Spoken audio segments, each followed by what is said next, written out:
Welcome to Jagat Guru Nanak Dev Punjab State Open University, Patiala. Welcome students of BCom second semester. So today we are going to study under Business Law, the unit number 1, that is Indian Contract Act 1872. So objective of this act is that after completion of this unit, the students will be able to understand the meaning of contract, to study the essential elements of the valid contract, and to discuss the types or various types of contract that can be formed under Indian Contract Act 1872. So as you can see, Indian Contract Act was made in the year 1872. So it's a very, very old statute, very old law, very old act. So earlier this act was having various sections which were part of this contract act, which eventually repealed from this act and they become the separate acts. So we'll discuss in the second or the third slide about those sections. So let's discuss first what is contract under Indian Contract Act 1872. So it is foundation of the mercantile law, Indian Contract Act. Indian Contract Act, one of the oldest and most fundamental pieces of mercantile law. It codifies how we enter into, perform, and implement contracts. It forms the basis for many other mercantile laws and governs the essential aspects of contractual relationship in India. Originally encompassing provisions for sales of good and partnership, it has evolved over time with separate acts later created for these specific areas. So I just discussed with you that originally Sales of Goods Act and Partnership Act, partnership related sections were all part of Indian Contract Act, but later on eventually these were repealed from the sections of Indian Contract Act and they were made separate acts. So right now we have Sales of Goods Act 1930 and we have Partnership Act 1932. So in 1930 and in 1932, that is even before the independence, these acts were repealed, were taken out, these sections were taken out for Indian Contract Act 1872 and they were made separate acts. But before this, they were all part of Indian Contract Act. Besides the general principles of law of contract, we have special kind of contracts also under Indian Contract Act, which is related to indemnity, guarantee, bailment, and pledge.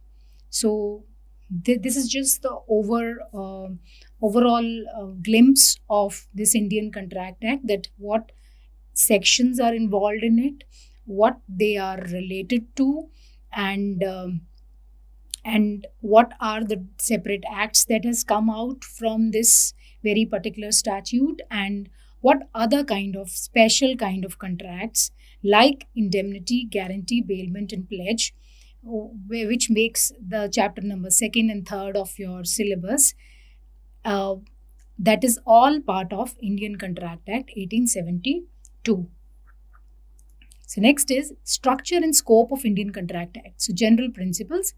So section 1 to 75 cover the general principles of contract law applicable to all type of contracts. So under this we will be studying about that what are various types of contract, like for example, what is a valid contract, what is a void contract, what is a voidable contract, and what is the difference between void contract and voidable contract, void contract and void agreement.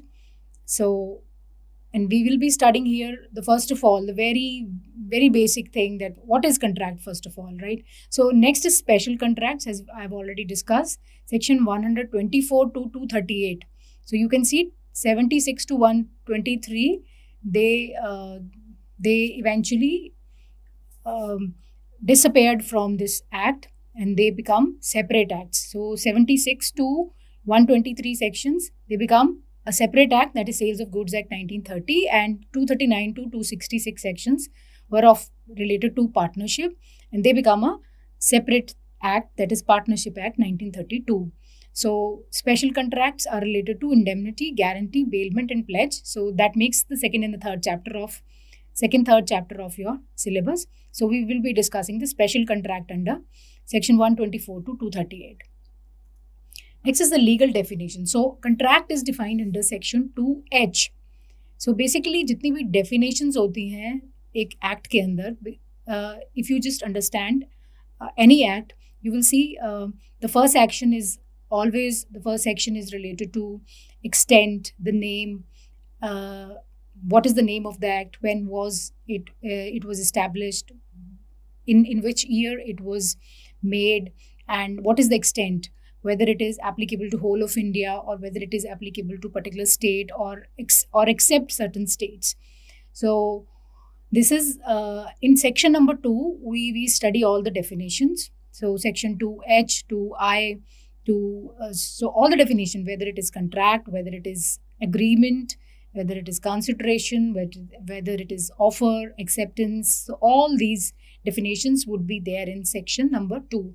So आप कोई भी act पढ़ेंगे, whether it is Factories Act, whether it is Companies Act, so the first is always related to the name, extent, etc. And the second section is always related to the definitions under the act. So defining a contract, section 2H defines the act, which says contract is an agreement enforceable by law. So what do you mean by agreement? So agreement, that two parties agree with each other to do something or not to do something, or to avoid doing something, right? Which is enforceable by law. Now, what is this enforceability? Enforceability by law means that if I say somebody that I'll pay you this amount on this very date, you give me this car. Okay? So that person gave me the car, but I'm not giving the money. So in that very case, the other person can take me to the court. He can sue me in the court, right? If it is a contract. So a contract is an agreement which is enforceable by law. अगर contract का पालन नहीं होता, अगर contract को आप मानते नहीं है, तो you can sue other party into the court. You can take him to the court. You can ask the court to fulfill the agreement. So agreement, as the very name says, you agree. So we discussed there are two parties. So at least two parties should be there. They should agree on something or not to do something. Agree not to do something, which is enforceable by law. So enforceability by law is very, very necessary here. So essential element, a contract requires two components, an agreement and its enforceability at law. That's what is legal. It's defined under the legal definition, which is defined under section 2H. Agreement involves an offer by one party and acceptance by another, requiring the meeting of minds. So consensus ad idem. So as I told you, दो parties होनी बहुत ज़रूरी है. That involves an offer by one party. So another thing in agreement, not only two parties, but offer by one and acceptance by another. So one party is offering to another party something and the other party is accepting that. So an agreement involves an offer by one party and acceptance by another, requiring a meeting of mind. So both agree to that okay, that you give me 10 lakh rupees, I'll give you my car, right? Or you give me 10 lakh rupees, I'll give my go down to you for the usage. So both the parties agree on that thing. So legal obligation, agreement must create a legal obligation, not merely social or domestic relation. अब ये जो legal obligation की बात we are doing, so it is there has to be a legal obligation. So merely अगर एक social या एक domestic relation में हम agreement करते हैं, ठीक है, supposing मैं किसी को बोलती हूँ कि कल आप मेरे घर dinner पे आ जाओ, right? So that person is not coming, so I cannot take him to the court because it is just a social affair. It's not a contract. It's not a agreement which you can enforce in the law. So it's a very important line that it must have a legal obligation. Agreement must create a legal obligation. Not merely social or domestic relation would constitute a contract. Next is legal enforceability of agreement. So इसी से related एक case है बाल्फर versus बाल्फर. So social versus legal agreement. Not all agreements create legal obligation. Social or domestic agreement like dinner invitation are not legally enforceable. So that's what we have discussed in the last slide.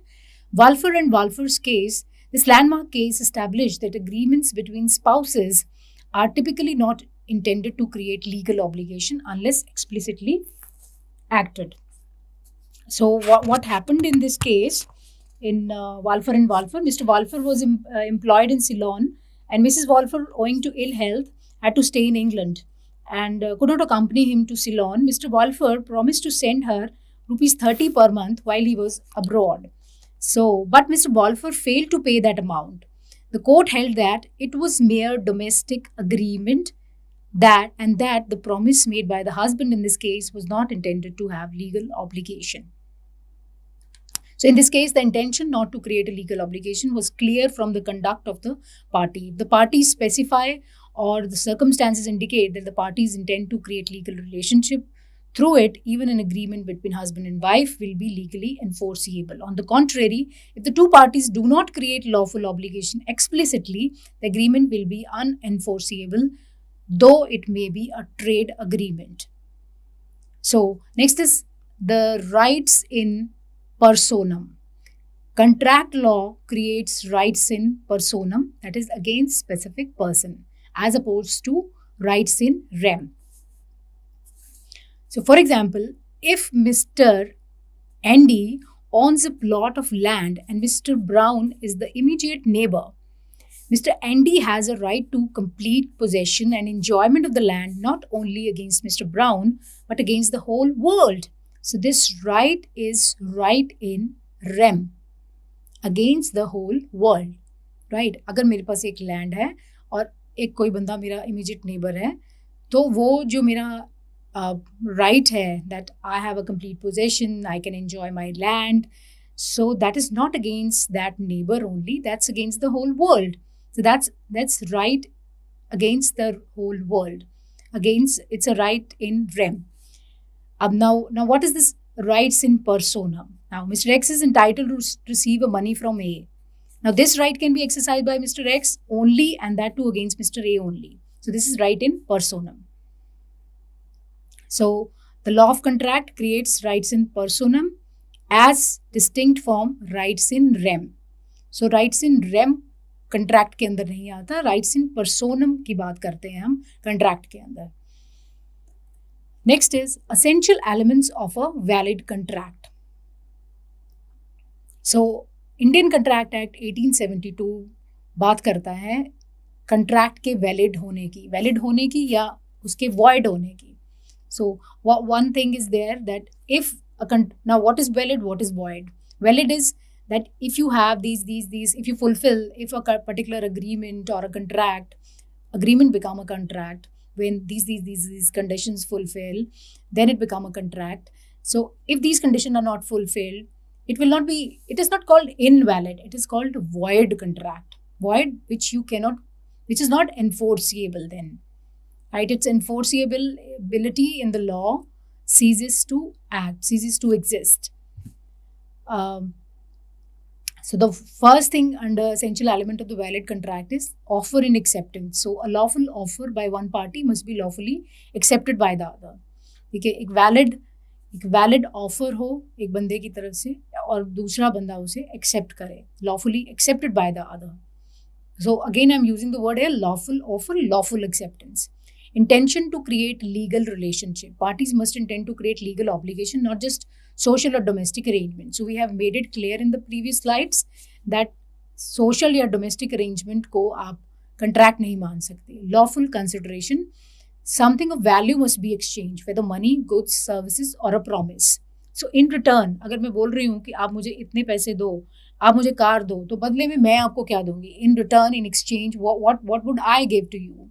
So that is lawful consideration. So there has to be something which you are giving to the other person in exchange, whether it is money, whether it is goods, whether it is service, or promise. So capacity of parties. Parties must be competent to contracts, excluding minor, persons of unsound mind, and those disqualified by law. सो अगर आप पहली शर्त आपकी ये है कि आपने contract कर लिया किसी बंदे से, तो पहली बात तो ये है कि वो that will not be considered as a contract, वो अग्रीमेंट ही रह जाएगा, क्योंकि वो first instance that is we call it ab initio, contract ab initio, agreement ab initio, right. वो पहली पहली उसकी शुरुआत जो है, उसकी इंसेप्शन है, वही गलत है, ठीक है। That you cannot have a contract with a minor person, you cannot have contract with a person of unsound mind, and those disqualified by law under any other act. किसी और एक्ट के अंदर अगर किसी बंदे को डिस्क्वालीफाई किया गया है, या वो माइनर है, यानी कि 18 साल से नीचे की उम्र का है, person of the unsound mind who is not stable, who doesn't have a stable mind, जो नॉर्मल नहीं है, हैज सम इंटेलेक्चुअल कुछ डिसेबिलिटी हो सकती है, मतलब has been declared by the medical that he is not of the unsound mind, then doing contract with them is a void contract. It's not a, it's they are, because they are not competent to contract. So that is capacity of the parties. Next point is free consent. अगली बात है कि जब आप contract करें किसी के साथ, दूसरी पार्टी के साथ, तो you take a free consent of the other. So that consent should not be under coercion, under undue influence, fraud, misrepresentation or mistake. So ये चीज़ें हम पढ़ेंगे when we will be discussing about the voidable contract. Voidable contract. So void contract is जिसमें essential element नहीं है, तो वो void contract है. So one of the essential element is free consent. But if you do not have a free consent, the contract becomes avoidable contract. So अगर आपने किसी की कंसेंट फ्रीली नहीं ली है, आपने कह तो दिया कि मैं तेरे को इतने पैसे दूंगा तो मेरे को ये कार दे देना, ठीक है, लेकिन कार आप किसी को गन पॉइंट पे बोल रहे हो, तू देता है कि नहीं देता है, राइट, तू देगा ये पैसे मुझे, राइट, या अनड्यू इन्फ्लुएंस करके दे रहे हैं, या कुछ फ्रॉड करके दे रहे हैं, या कुछ आपने मिस रिप्रेजेंटेशन की है डाटा की, right, so that's also kind of a fraud, और by mistake you have taken somebody's consent. So that would not be considered as a otherwise without this contract would not be considered as a valid contract. Next is lawful object. The purpose of the contract must be lawful, not forbidden by law, fraudulent, injurious, immoral or against public policy. अब आप कहते हो किसी को कि मैं तेरे को जी 10 लाख रुपये दूंगा, तो उस बंदे का मर्डर कर दे, ठीक है, तो इस तरह का जो कंट्रैक्ट है, this is unlawful. So this is immoral. This is not lawful. So entering into these kind of contract, ठीक है, आपने बोला कि फ्री कंसेंट भी ली मैंने बंदे की, ठीक है, ऑफर भी है, एक्सेप्टेंस भी है, सब कुछ है, ठीक है, लेकिन जो पर्पस है, ऑब्जेक्ट है, वो किसी का मर्डर करना है, या कुछ स्मगलिंग करनी है, या कोई ड्रग कहीं पहुंचानी है, ठीक है, which is prohibited by law, which is not lawful. So doing these kinds of act is also is not considered as a valid contract. So next is certainty of meaning. Terms of the contract must be clear and certain, not ambiguous or vague. So unless and until contract के अंदर कोई vagueness है, ambiguity है, so this will not be considered as a valid contract. So it should be crystal clear. The things should be clear to you. मतलब there should not be double meaning कि आपने कुछ कहा और दूसरे बंदे ने उसका कुछ और मतलब ले लिया. So there should not be such kind of possibilities in the contract. It has to be very clear. It has to be understood in letter and spirit by both the parties. I mean, जो एक के मन में है कि this is what I am contracting for, other person should also understand in the same manner. So there should not be double meaning. There should not be, I mean, the certainty of the meaning should be in letter and spirit same to both the parties. Next is possibility of performance. The act agreed upon must be physically and legally possible to perform. So जिस भी agree आप दो parties agree किए हैं जिस भी purpose के लिए, वो purpose legally possible, that should be legally possible to perform physically and legally. Next is essential elements of a valid contract. Other thing, not declared void or illegal. The agreement must not have been expressly declared void by any law in force in the country, Agreement mentioned in section 24 to 30 of this act have been expressly declared to be void. For example, agreement in restraint of trade, marriage, legal proceeding, etc. So 24 से लेके 30 section जो इस act के अंदर आते हैं, they have given expressly उन्होंने declare किया है that these contracts are void contract. Um, so agreement must not have been expressly declared void by any law in force in the country. Uh, Here he is in the first line, he's talking about any other act also, but specifically he has mentioned that under Indian Contract Act section 24 to 30 they have specifically mentioned that these considered as illegal or void contracts. So they have given these definitions that what they consider under this. And but in the first line we are talking that even other than Indian Contract Act 1872, if there is any other act जहाँ पे ये चीज़ लिखी जाती है कि this contract or agreement would be considered as void, so we should not consider that. Next is legal formalities. While oral contracts are generally valid, certain agreements require writing or registration by statute. So writing is required for sale, for mortgage, for lease, and gift of immovable property, negotiable instrument in company documents. So he is saying that there is no issue even if the contract is an oral contract, but yes, that's perfectly valid. But certain agreements require in writing, like for example, by a registration by the statute.